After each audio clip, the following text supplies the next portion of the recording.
In today's video, we have a lot to cover, including the possibility of the Montreal Canadiens and Carolina Hurricanes hitting each other with another offer sheet, or possibly instead a huge trade. We'll discuss the scenario, discuss Ontario Sports, plus Sidney Crosby has hit another incredible milestone, only matched by Wayne Gretzky. We have lots of other updates around the NHL, including several college players signing NHL entry-level contracts. We have a big update on Blues top prospect Jimmy Snuggerud. Big news out of the East Coast Hockey League as well, regarding one of their franchises having to cease operations effective today. All that and more coming up next. So welcome back to another video here at Top Shelf Hockey. As I mentioned, we have a lot to cover here in today's video. Let's dive right in and get started.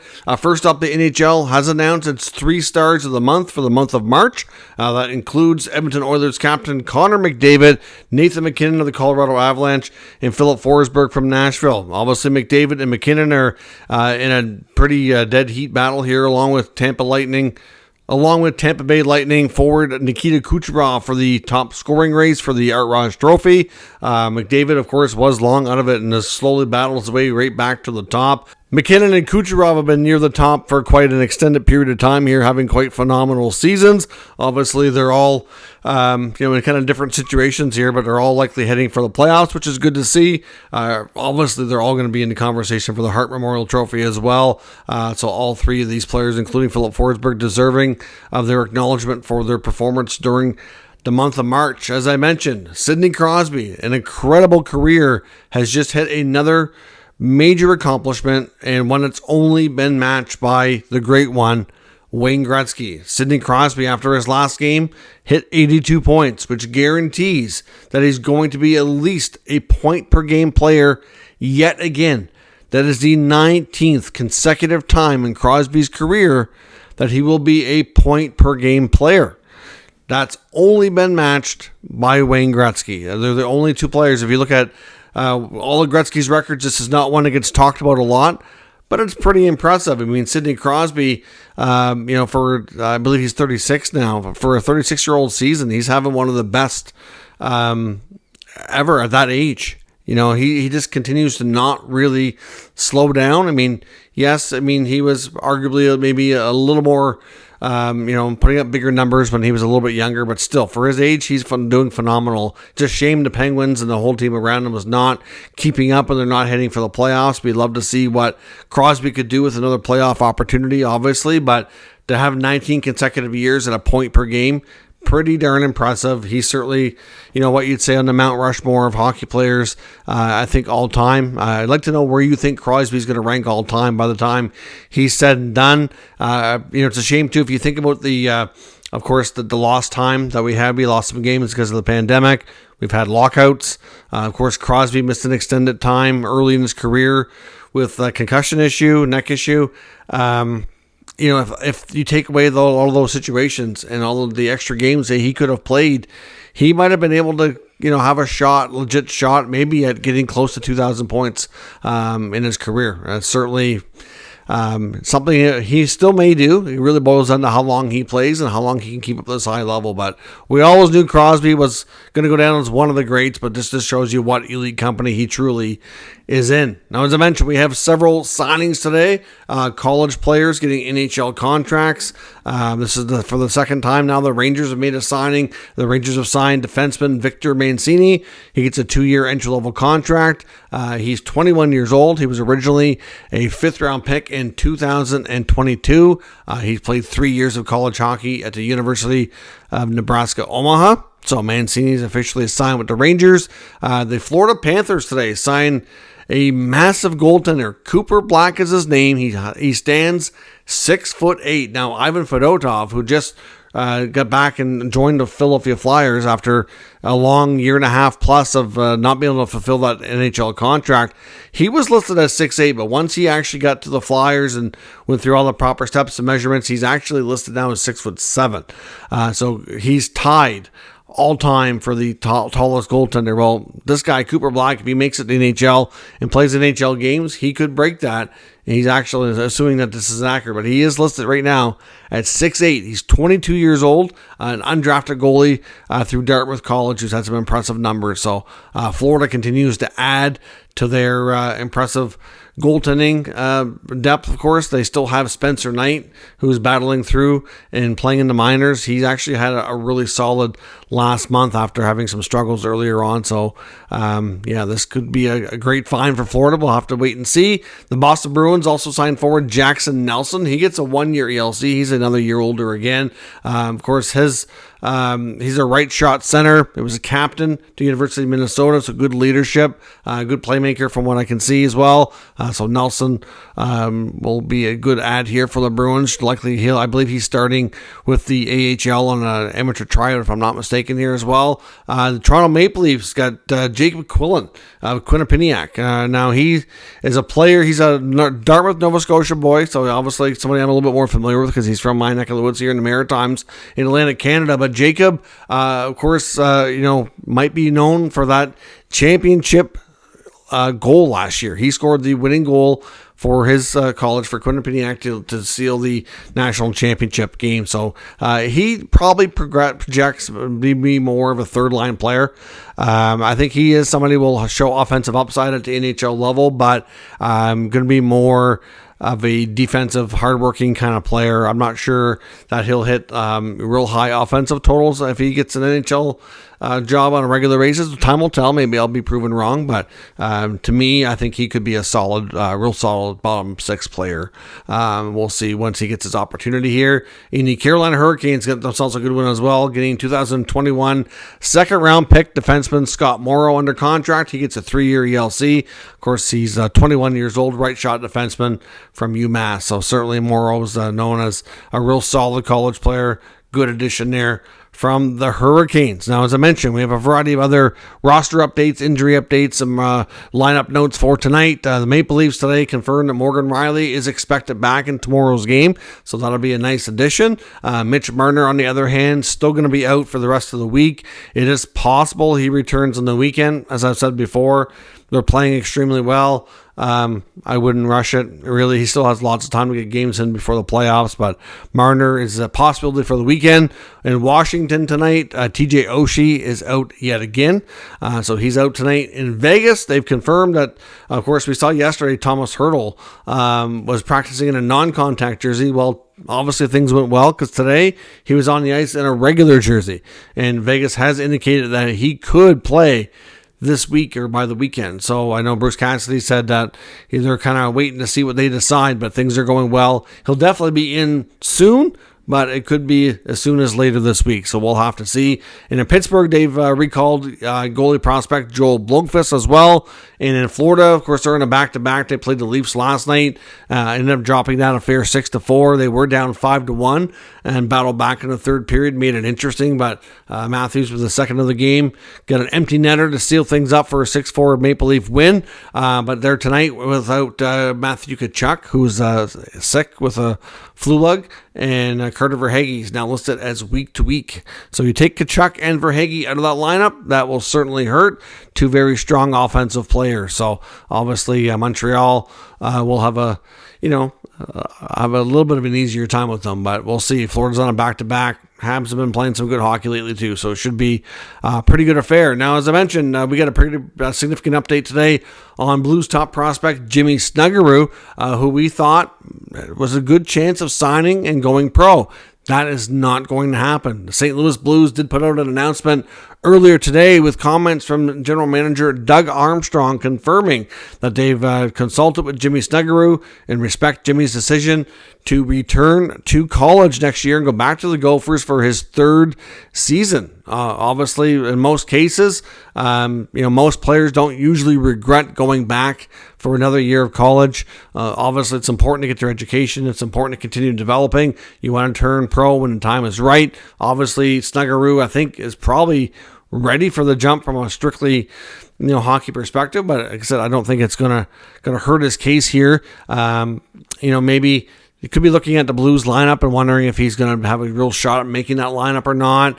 It's difficult to say, but why not spend one more year in college? He could still play for the Blues next year. It would just be late into the year, depending on when his college season is over. And of course, it really boils down to how far his team goes.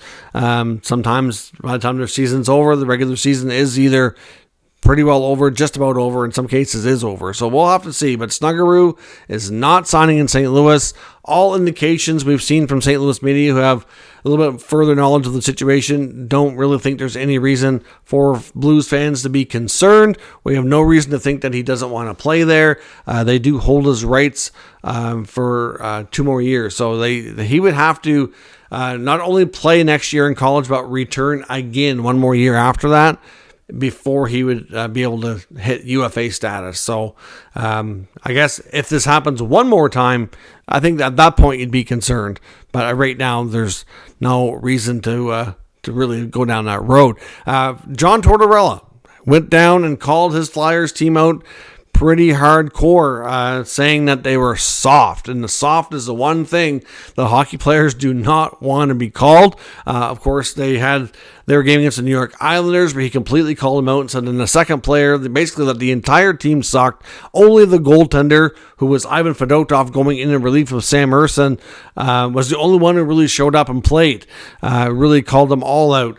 Obviously, also lost Sean Couturier to injury in that game as well. That did not help matters.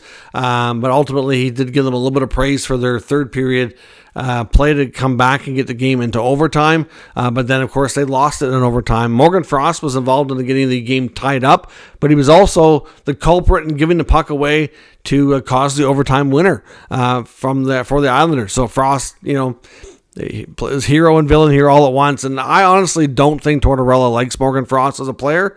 I don't really think he likes how he plays. I don't personally think Tortorella sees Frost as being a long-term fit with them. I think they're happy that he's progressed well in the last year or two, but I think good chance Morgan Frost gets moved out this offseason, because he did say that they're learning a lot about their team, and he said that a lot of their players did not have it in them to play in these tough situations.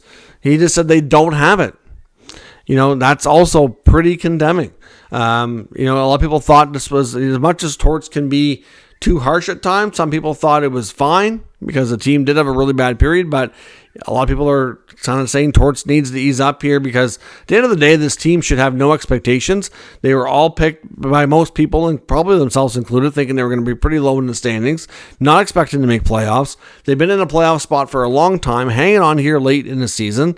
They've got lots of injuries. This team has changed. They've really gone downhill since the trade deadline, but between injuries and some of the moves they've made, they're not exactly the same club. Ivan Fedotov was thrown into that game as his first NHL appearance, thrown to the Wolves, and Tortorella certainly acknowledged the fact that they put him in a real tough spot there. But I'd love to know what everybody thinks on the comments from Tortorella. Calling his team soft and saying that they don't have it to play in the big moments. Oof, that's pretty condemning. And I do wonder, at some point, if that's a little bit too much, too harsh. I mean, Keith Jones was recently asked if there was any consideration of a potential coaching change in the offseason, and of course he wouldn't say yes anyways. To be honest, Tortorella is still employed there, but he did say that it's not something they thought of or talked about, and doesn't seem to be anything on their radar. I really don't think it is. I'd be surprised if they moved on from Tortorella at this point. Now, also some pretty unfortunate news from the East Coast Hockey League. We talked yesterday how there's a big meeting going on today, that there was danger of 2 franchises folding. They were able to save one, but not both. And both these franchises had connections to Canadian NHL clubs. Those teams being the Montreal Canadiens and the Toronto Maple Leafs, with the Habs being obviously an affiliate for the Trois Rivières team, and then of course the Habs are affiliates with the Newfoundland team. Of course, they both have their American Hockey League team, and then this is one step below it for the East Coast teams. And this is important to have these prospects a place to play, and it's been a good breeding ground for these players to develop. But unfortunately, the Habs and the Leafs don't own these teams. They're just affiliated with them. And the actual ownership group has been going through a very public struggle and bankruptcy. They've been told by the league to sell the teams, and if they couldn't reach a sale, that they may have to cease operations and be folded. And well, that's what we're seeing here. The team in Quebec, Trois Rivières, has been sold, so they were able to be saved. The team in Newfoundland was not able to get a sale and get a new owner, so the East Coast League has announced that effective immediately they've had to cease operations, which is really unfortunate. There's lots of great hockey fans in Newfoundland, in St. John's. It's just really sad story. I know they're hardcore fans there. I don't think, tell me if I'm wrong for anybody who lives in the area, but I don't think attendance was really a major role here. They said that all East Coast contracts are now becoming unrestricted free agents. So if they're on an East Coast only deal, they're a UFA, they can sign on with other teams that are still in the league. One team cannot sign more than 2 players. And if they do sign on with another club, it's only going to be for the rest of the season. Then they'll be free agents in the summer. Anybody who's on those teams that have an NHL/AHL, like a 2-way contract with an NHL affiliated club, they are not permitted to play in the league now because that team, because they don't have the right contracts, essentially. So they will have a place to play for the rest of the year. There were 6 games left in the regular season. So real unfortunate, sad story, state of affairs there. I don't know if the East Coast League is going to try to figure out a new franchise to replace the Growlers for next year. They do have the offseason to kind of locate a new owner. There was some rumblings about maybe a team being put in PEI instead in Summerside. I don't know what there is to that, but that was out there. Whether or not there's actual ownership group or not, I don't know, but we'll have to wait and see further updates. As we said before, with international hockey having more confirmed dates that include NHL players like the Olympics and the Four Nation Face-Off next year, all NHL players that were hoping to be part of that. We're told when you get invited to participate in the World Championship teams, it would be wise to not decline. Obviously, if there's legit injuries that you just, you can't do it, that's one thing, but to decline just because you don't want to, not going to look good with Hockey Canada when we're looking to recruit this, because they have so many players to pick from for the Olympic team and the international team for the Four Nation Face-Off next year. So far, because the NHL doesn't have a lot of eliminated teams, and they're not going to really reach out until teams are officially out of the mix here. But according to NHL Insider Trading on TSN, Canadian General Manager Rick Nash has reached out to a couple young top stars in Connor Bedard and Mason McTavish. Of course, both guys have represented Canada at numerous levels between the U18s and World Juniors, and both those guys have played together and have amazing chemistry as well. So I'm sure they will both be there. Hard to say who else is going to be, but we know with the Penguins, not officially eliminated yet, but heading in that direction, it is believed they will ask Sidney Crosby to go, and I would suspect he likely would go, but we'll see. We could see a much more stacked version for teams of Canada and the U.S. in the Worlds this year. And it's also believed that Canada will leave at least a couple of roster spots open, even when their roster is set to head to the tournament, just in case there's a couple of top players that are eliminated in the first round that would like to join them. So we'll see where that goes, but we could see some much bigger names at the World Championships, not only for Canada but for the USA as well. The European teams tend to get a little bit better, but I guess in that sense for the players that play in Europe, but I'm not sure how their federations are looking at things from that perspective for Swedish, Finnish teams, etc. For the Olympics and moving forward here. Now, as I mentioned, the other big topic I want to talk about is the Montreal Canadiens and the Carolina Hurricanes. Could they be doing some business again? Could there be another offer sheet? For one, there was some news from Renaud Lavoie, who's a pretty respected reporter, but TVA Sports is the Quebec media outlet. Sometimes they like to stir things up, but ultimately, again, there's been a lot of talk about Montreal in the news in the last couple of weeks. Montreal media's really been speculating on what they're going to do in the offseason. We know they're not heading for the playoffs. We know that Ken Hughes is expected and almost a guarantee will make some kind of a splash, trying to acquire another top young player this offseason like he did last year, in the last 2 years, really, with Kirby Dach and Alex Newhook. It could be at the draft. It could be around, different time of free agency, etc. But, there's not a lot of top names that kind of get to that point. And sometimes it's players that are more not fitting in and need a change of scenery, so to speak. But sometimes you can get a good player like they did in Dach and Newhook for the teams that just need to find a different mix.